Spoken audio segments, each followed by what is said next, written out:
તમને કે 10 ને 10 ની લોકલ ટ્રેનમાં ચડી ગયો તો તમને ખબર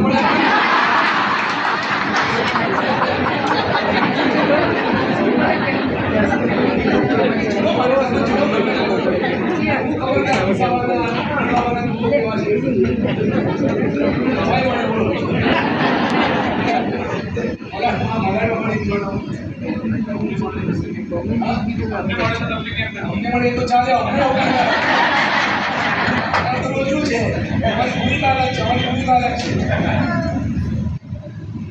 हमने कहा कि दो ना भाई ने किए तो ना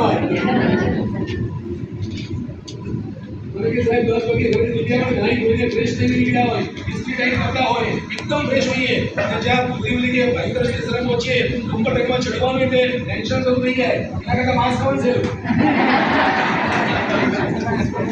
એના કરતા તો અટકાવ કરવાની છે માસ્ક નહીં તો ભોગવવાનું નહીં શાંતિથી અટકાવ કરીને ઘરે નહીં જઈએ આ વિસાવણ પીવાનું તો તકલીફ નહીં તો મને કે ટ્રેનમાં ચડીએ ને ચડવાનું પણ નહીં ઉતરવાનું પણ નહીં એવા ધક્કા વાગે સીધા અંદર ઉતરતી વખતે નીચેથી ભાંગરા પહોંચીએ એવા ધક્કા વાગે સીધા નીચે મારા તમે જઈએ નીકળીએ ત્યારે આખી પરિસ્થિતિ બદલાઈ જાય નીકળીએ ત્યારે એકદમ ફ્રેશ હોય અને નીકળીએ ત્યારે બહાર ચાલ બહાર 1 કલાક માટે એટલા બધા વિષય નહીં છે એમ થાય કે કામ કરવાનું પૂરું હોય એવી હાલત છે મને કે સાહેબ મારા સંસારમાં શું છે તમને શું ખબર પડે